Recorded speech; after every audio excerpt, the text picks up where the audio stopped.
Everything you're going through is preparing you for what you ask God for. You just got to quit tripping while you're in the process, because the process is necessary. You may not see it now, but when he gets you on the other side of it, you're going to see exactly why it went that way. And you're going to be okay with it. But quit tripping during the process. Oh, Lord, why me? You ain't the only one. Oh, Lord, why me? You ain't the only one. Oh, Lord, why I lose my job? You ain't the only one unemployed. Oh, Lord, why he leave me? You ain't the first chick got left. This might not even be your last time getting left. Pull yourself together and quit tripping because you in the process. God is processing you. He ain't through with you. If he was through with you, you would not wake up in the morning. He gonna fix it. Everything is wrong. First of all, let me tell you this right here. Why are you tripping? I look back on my life and all that I've been through. So the stuff I'm currently going through, I have built up enough reservoir that living in the car taught me that this ain't it. So the things I'm going through now, I know this ain't it. That he gonna come get me in a minute. So all I gotta do is sit tight. I ain't in a bad place. Now I ain't where I wanna be, but the spot I'm in is better than where I was. I ain't homeless.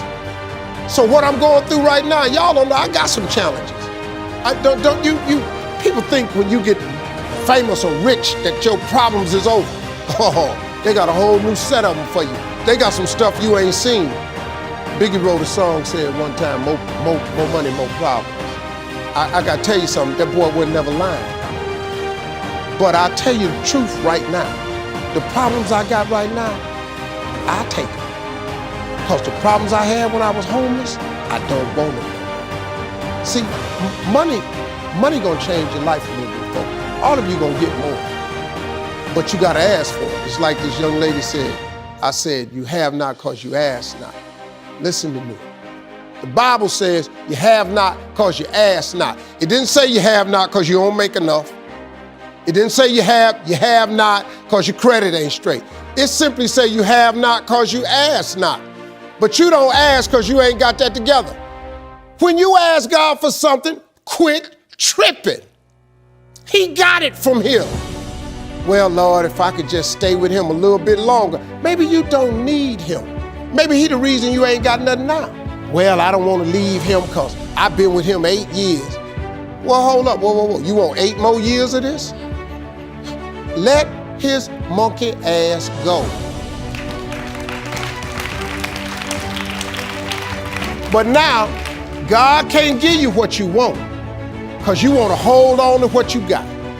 You all in the way. Now you telling him how to bless you. You can't tell God how to bless you. It's a simple process. The only reason I'm telling you this, because this is how I made it. I just do me. I'm just being me. I stay uniquely who I am because you are okay just the way you are. Because God made you uniquely who you are. He wanted you to be just like you are. I mean, really, man, if you look in life and just step outside for a minute and quit tripping, it really ain't no problem. That God I serve that done this for me, he'll do the same thing for you.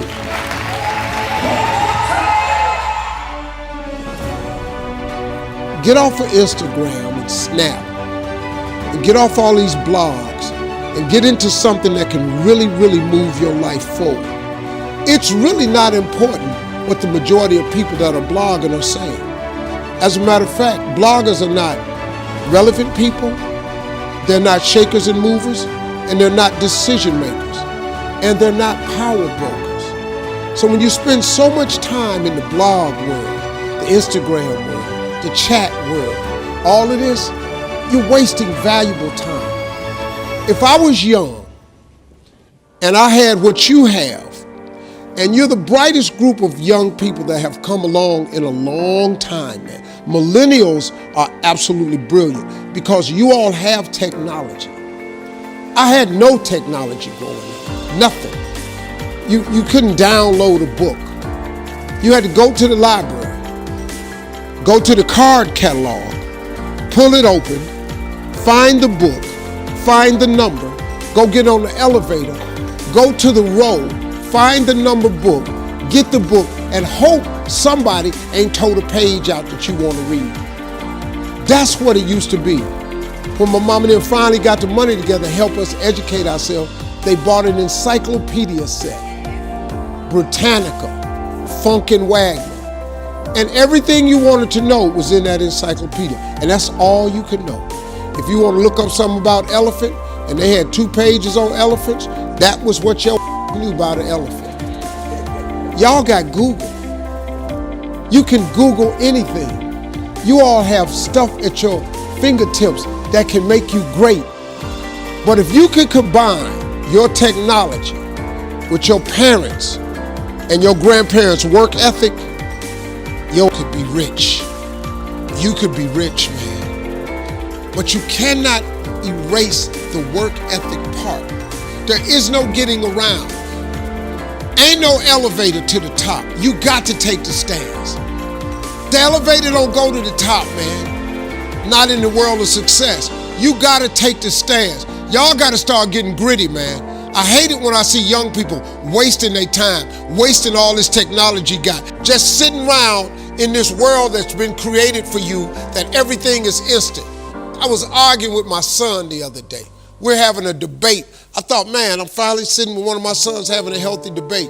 I told him that from Cleveland to Nashville was about 540 miles, something like that. He Googles it while we're talking. He said, no, Dad, you're wrong. It's 526 miles.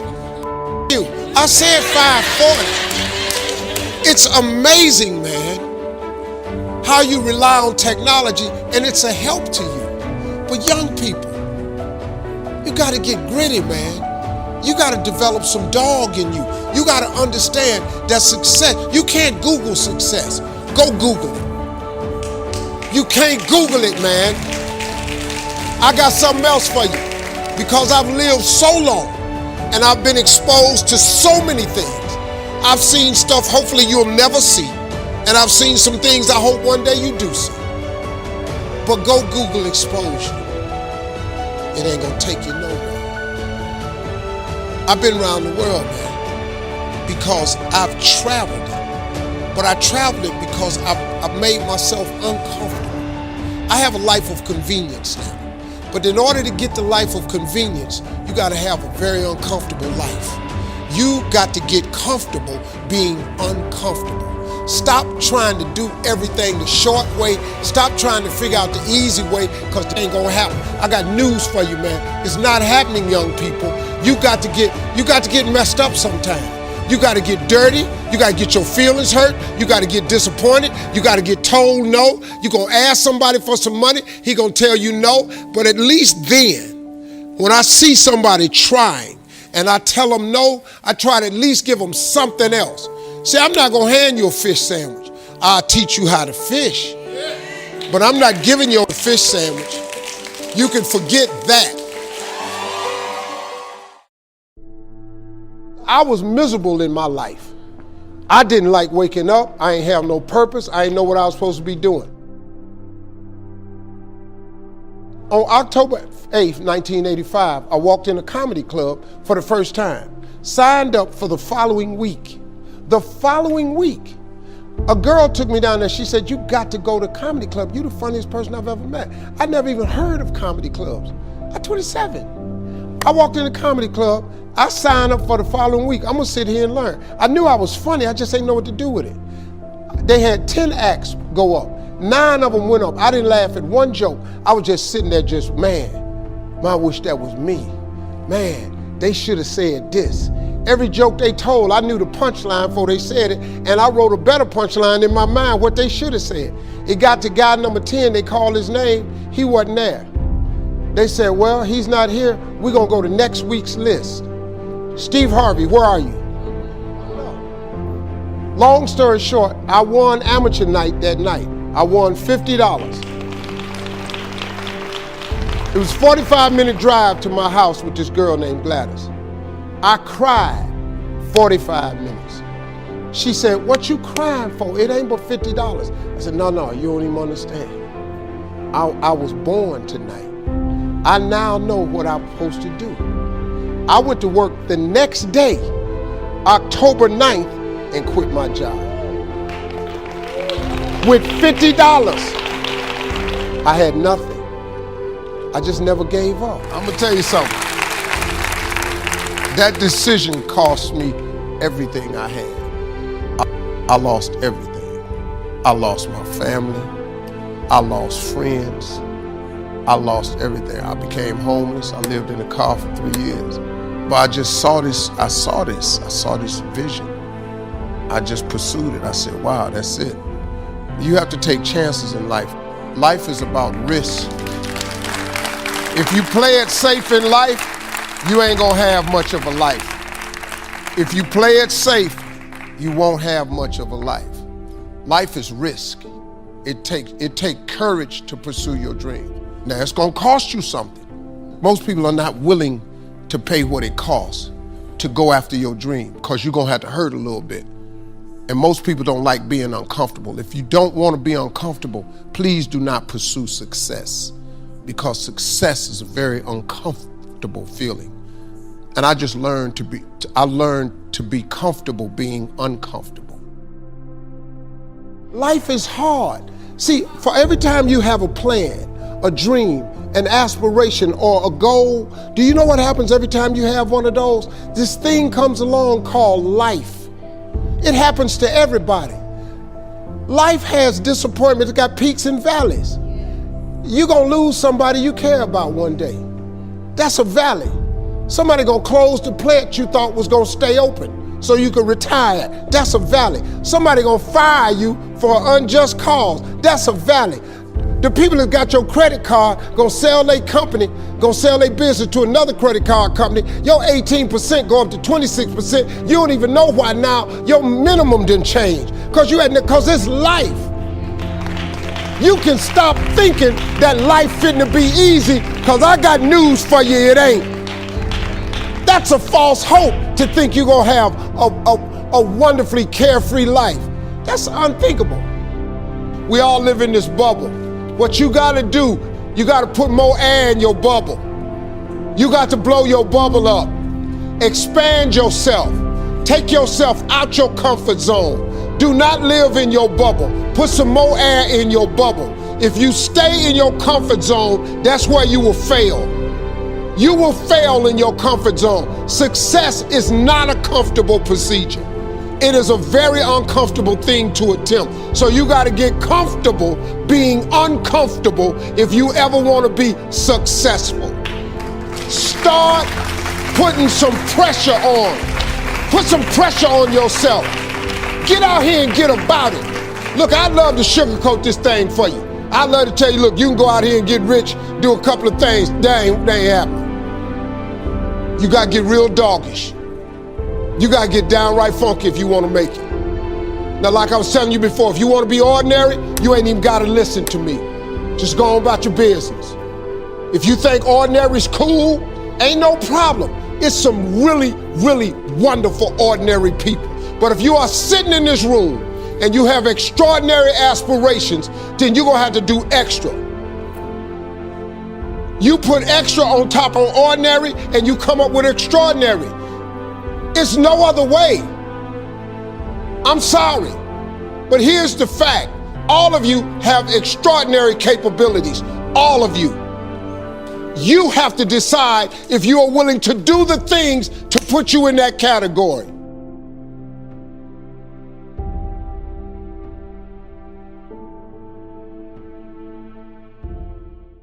You could be rich, man, but you cannot erase the work ethic part. There is no getting around. Ain't no elevator to the top. You got to take the stairs. The elevator don't go to the top, man. Not in the world of success. You got to take the stairs. Y'all got to start getting gritty, man. Somebody taught this to me a long time ago. He said, Steve, in order to get to the life of your dreams, you're going to have to learn how to get comfortable being uncomfortable. When you hear people say all the time, I don't want to do nothing that I'm not comfortable with, this person's in trouble. Because whatever your comfort zone is, if you stay in your comfort zone, that's where you'll fail. If your comfort zone is this big and you stay in your comfort zone, that's where you'll fail. In order to succeed in life, you have to step outside of your comfort zone. But I want to tell you something about yourself. All of you are equipped to live outside of your comfort zone. See, a lot of people are afraid to jump. A lot of people are afraid to take chances. A lot of people are afraid to put things up for risk. And you shouldn't be. Now, you can be afraid, but you should learn how to go ahead anyhow. See, because let me show you something about yourself. For all the bad days you've ever had, for every day that you thought you wasn't going to get through, for every period in your life you did not see no way you could come out on the other side, your track record for surviving them bad days is 100%. You have survived every single one of them. Your track record for surviving bad days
watch YouTube, teach himself how to play a piano, get invited to Carnegie Hall. And I was just thinking, man, I don't know how this affects you, but I trip on stuff like that. Because I sit up and I always look at myself. And you know, I've done a lot of jumping in my life, I'm not gonna lie to you, but this kid really inspired me today because, I mean, if you look at somebody like that, and he says he wants to be an inspiration, I mean, for us to create an excuse for anything, it's unacceptable. It's really, really unacceptable. You can't. Why would you not go for it? Why would you not take a chance? You know, Tone Bell was out here. He said at one point in time, you got to take a chance on you. But see, let me help you understand something, in case you ain't thought about that. When you take a chance on you, I want you to remember something, that all of us were created in God's image. So when you take a chance on you, you're taking a chance on God. It's because God is in all of us. Look, man, you might not talk to him as much as you ought to. We might not acknowledge him in every way we should, but he's in all of us. The good that you see in you, that's God. That's God. When you care about somebody, that's God. When you feel sympathy for somebody, that's God. When you help somebody, that's God. Everybody in here got a piece of God in them. Everybody. So when you take a chance on you, you actually taking a shot on you and God. Because here's the deal. God, when he created all of you, all of us, he gave you a gift at birth. At birth, he gave it to you. The cool thing about God is he didn't hide it from you. He didn't put it on a mountain. He didn't put it under the water. He didn't hid it under no rock. He put it in you at birth. God never created a soul without giving them a gift. All of you are gifted at something. The problem is you keep wanting your gift to be what somebody else's gift is. That's a problem. If you ain't really an actor, why you acting?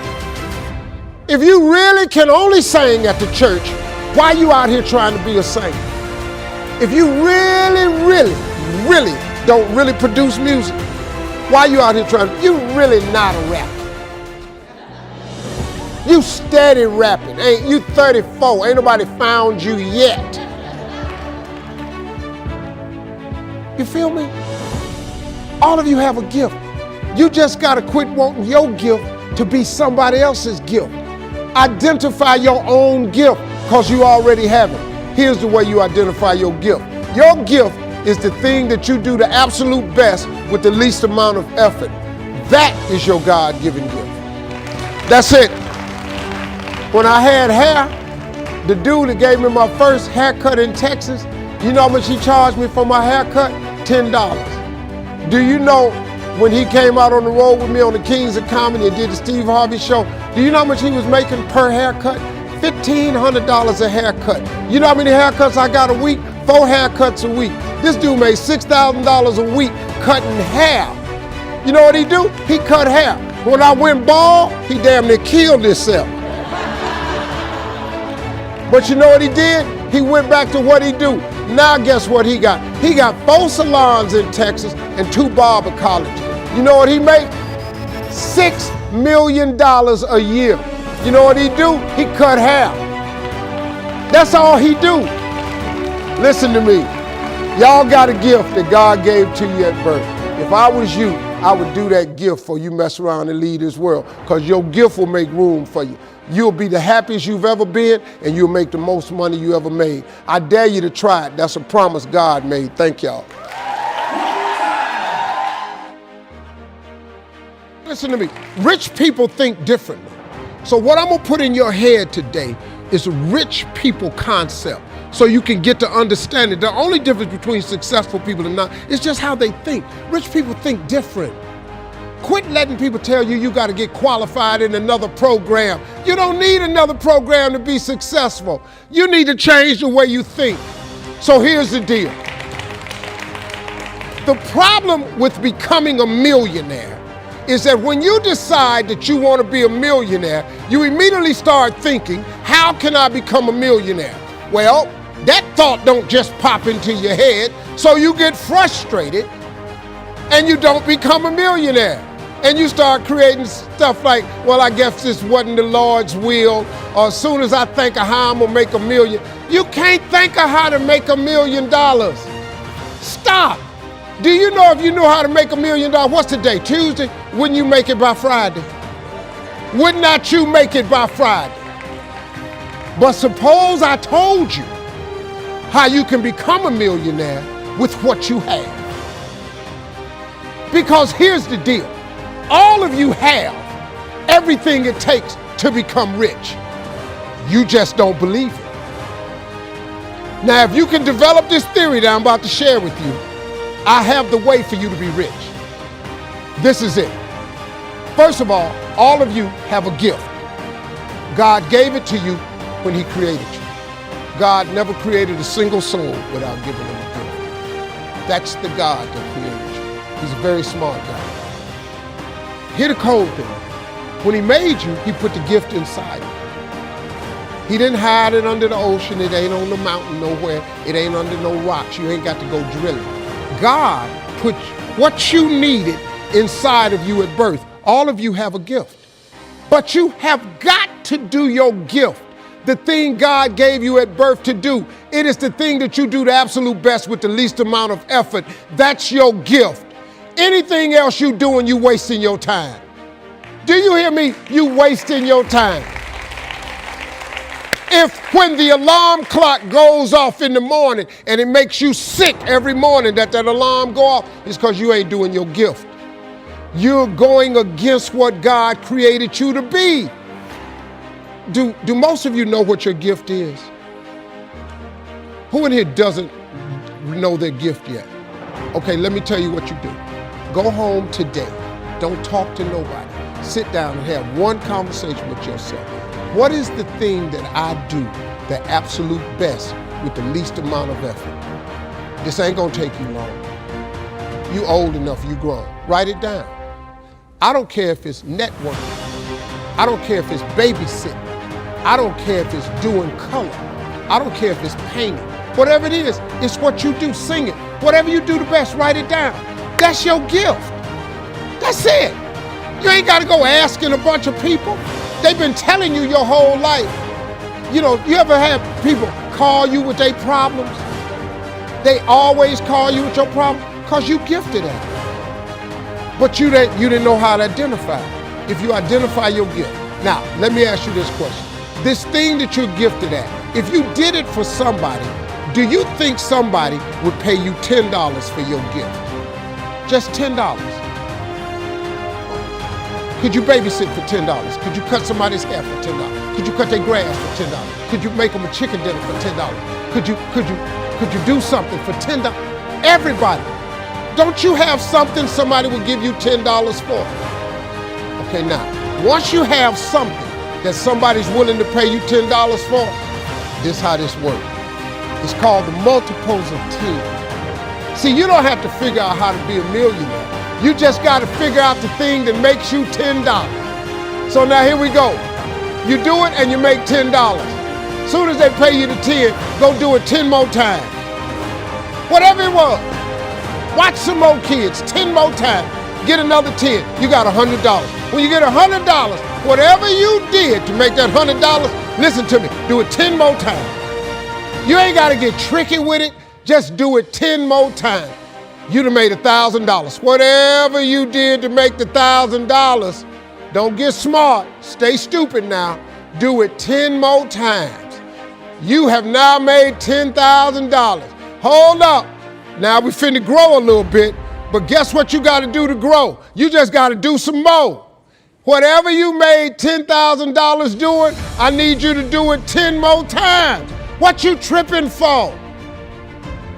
If you do it 10 more times, you got $100,000. Now you might have to hire some people to make this happen. You got to figure that part out. But all you got to do is do what you did for $10. Once you make $100,000, if you just do it 10 more